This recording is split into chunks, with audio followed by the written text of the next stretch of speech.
ഇതാണ് മണിപ്പൂർ. 7 സിസ്റ്റേഴ്സ് എന്നറിയപ്പെടുന്ന 7 വടക്ക് കിഴക്കൻ സംസ്ഥാനങ്ങളിലെ ഒരു സംസ്ഥാനം.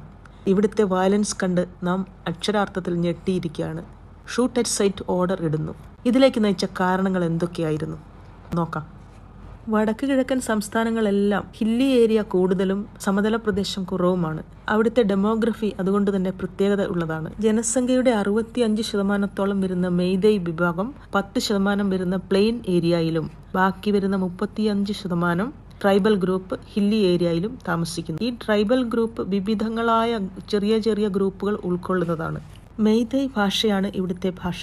ഇത് മണിപ്പൂരി എന്ന പേരിൽ ഭരണഘടനയിൽ അറിയപ്പെടുന്നു. 1947 സ്വാതന്ത്ര്യം കിട്ടുമ്പോൾ നാട്ടുരാജ്യമായി നിന്ന മണിപ്പൂർ പ്രദേശം 1972 സ്റ്റേറ്റ്ഹുഡ് സ്റ്റാറ്റസ് കിട്ടുന്നു. മെയ്തൈ വിഭാഗമാണ് എപ്പോഴും അധികാരം കൈകാര്യം ചെയ്തിരുന്നതെങ്കിലും 371C പ്രകാരം ഓട്ടോണമി നിലനിൽക്കുന്നതിനാൽ ട്രൈബൽ വിഭാഗക്കാർ താമസിക്കുന്ന സ്ഥലങ്ങളിൽ ഏതെങ്കിലും തരത്തിലുള്ള സ്വാധീനം ചെലുത്തുവാൻ മെയ്തൈ വിഭാഗത്തിന് കഴിഞ്ഞിരുന്നില്ല. വനസംരക്ഷണം എന്നൊക്കെ പറഞ്ഞ് പല മാറ്റങ്ങളും കൊണ്ടുവരുവാനും സ്വാധീനം ചെലുത്തുവാനും ഉള്ള ശ്രമം ഇതിനിടയിൽ നടന്നതായിട്ടാണ് ട്രൈബൽ വിഭാഗത്തിൻ്റെ ആരോപണം.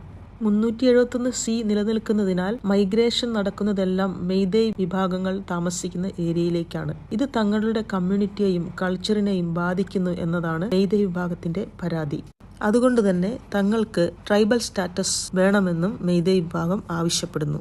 ഈ ആവശ്യം ഉന്നയിച്ച് മെയ്തൈ വിഭാഗത്തിലെ ഒരു വ്യക്തി മണിപ്പൂർ ഹൈക്കോർട്ടിൽ ഒരു കേസ് ഫയൽ ചെയ്യുന്നു. പ്രശ്നം പരിഹരിക്കാനായി ഹൈക്കോടതി സർക്കാരിന് ഉത്തരവ് കൊടുക്കുന്നു. ഇതറിഞ്ഞ ട്രൈബൽ വിഭാഗം മെയ് 3 ഒരു പ്രകടനം നടത്തുന്നു. ഇതിനെ തുടർന്നാണ് ഇരു വിഭാഗവും തമ്മിൽ പ്രശ്നങ്ങൾ അരങ്ങേറുന്നത്. സംസ്ഥാന ഗവൺമെന്റിനെ നിലനിർത്തിക്കൊണ്ട് തന്നെ കേന്ദ്രം ക്രമസമാധാനം ഏറ്റെടുക്കുന്ന 355 അനുച്ഛേദം ഇവിടെ ശ്രദ്ധിക്കപ്പെടുന്നു. സാധാരണയായി 356 അനുച്ഛേദപ്രകാരം സംസ്ഥാന സർക്കാരിനെ പിരിച്ചുവിടുകയാണ് ചെയ്യാറ്.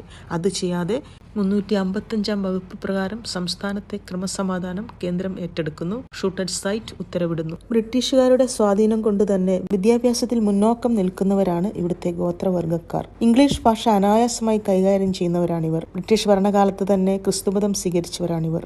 എന്നാൽ മെയ്തൈ വിഭാഗത്തിൽ കൂടുതലും ഹിന്ദുക്കളാണ്. വളരെ കുറഞ്ഞ ശതമാനം ക്രൈസ്തവരും മുസ്ലിങ്ങളും ഈ വിഭാഗത്തിൽ ഉണ്ട്. മെയ്തൈ വിഭാഗത്തിലെ മെജോറിറ്റി ഹൈന്ദവരും ട്രൈബൽ വിഭാഗത്തിലെ മെജോറിറ്റിയും അല്ലെങ്കിൽ മുഴുവനായും തന്നെ ക്രിസ്ത്യൻ വിഭാഗത്തിൽപ്പെട്ടവരും ആണ് എന്നതുകൊണ്ട് തന്നെ ഇതിന് ഒരു മതത്തിന്റെ സ്വഭാവം പലരും കൊടുക്കുന്നു. ഇപ്പോൾ ഷൂട്ട് അറ്റ് സൈറ്റ് പ്രഖ്യാപിച്ചതിന് ശേഷം താൽക്കാലികമായ ഒരു ശമനം വന്നിട്ടുണ്ടെങ്കിലും ഇത് ഇന്ത്യയുടെ വളരെ പ്രധാനപ്പെട്ട ഒരു പ്രശ്നമായി അവശേഷിക്കുന്നു. മറ്റൊരു സമകാലീന സംഭവമായി അടുത്ത വീഡിയോയിൽ കാണാം. Good bye.